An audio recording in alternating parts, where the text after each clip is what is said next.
Stan, here we are in the man cave. Do you want some really red hot World War II German stuff?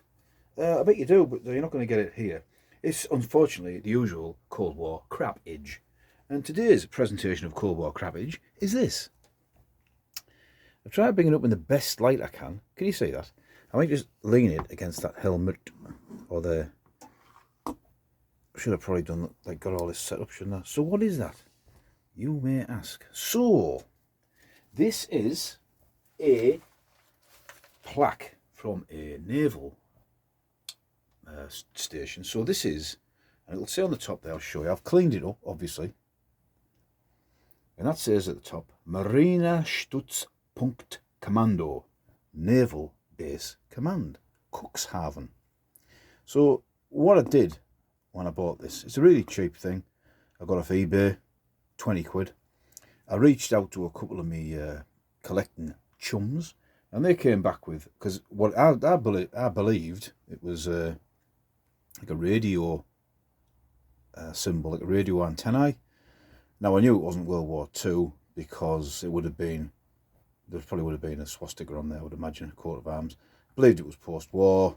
It had a bit of patina on it, and I've polished it up with the inch of its life and put some boiled linseed oil on the wood, and it has really come up nice. That is going on the wall in here somewhere. As soon as I finish videoing, I will do it.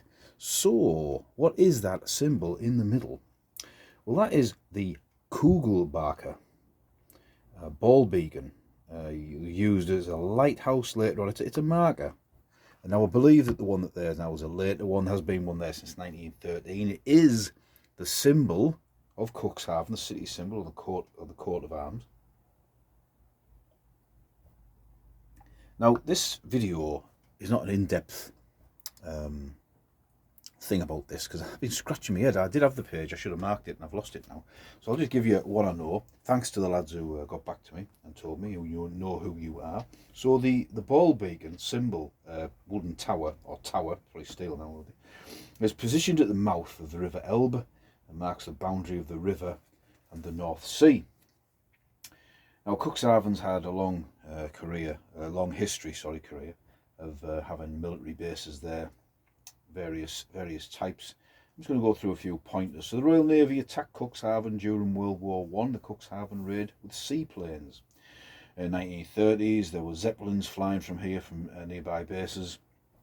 And during World War II there were a lot of flak batteries manned by Hitler Youth, and the RAF used to have to fly over there, going to Hamburg under the raid. So it was a known hotspot for flak, etc. It didn't get hammered in World War II by bombing raids at Cuxhaven. It is not far from Bremerhaven, which is just southwest of there, and that's where I worked for 6 months. So that's another reason it caught me eye. It's a tenuous link, but a link nonetheless. The last Enigma coded message. Oh, sorry. During World War II, there was a base of a Wehrmacht radio network, and the last Enigma code message was transmitted from this area on the 7th of May 1945. It reported the arrival of British troops and ends. Closing down forever. All the best. Goodbye. Obviously not in a German accent, because he's just been speaking German. Get on with it. Stan. So there was, I believe, minesweeping units based in the area after World War II. These were employed by the Allies to get rid of the mines, the German mines. The Bundesmarine was formed in 1956. And in 1958, there was a base, a West German naval base, established in Cuxhaven. And the last naval forces withdrew from Cuxhaven in 1969. So there's your little brief bit of history. As always, if I get anything wrong, missed anything out, please feel free, as long as you're polite, to tell me. As you can see there, that's marinestützpunktkommando, Cuxhaven, the ball beacon there, on a nice piece of wood. You turn it over, and that's what you'd think would be the top. It isn't the top. So whether that's been prized out of there and stuck in, past, don't know. I do believe that someone's drilled through that brass for display purposes. It might have been that the brass plaque was on something else and this wood has just come from somewhere else, if that makes sense. But it looks like it's been together for a long time. So this is obviously pre-1956 to 1969, I'm gauging, 1958 one, because that's when Cuxhaven base was established. So 58 to 69, that 11-year window. So a nice little piece of this and that. Who would give these Cold War items a home if it wasn't for Steel on Stand? You've got to wonder that, haven't you?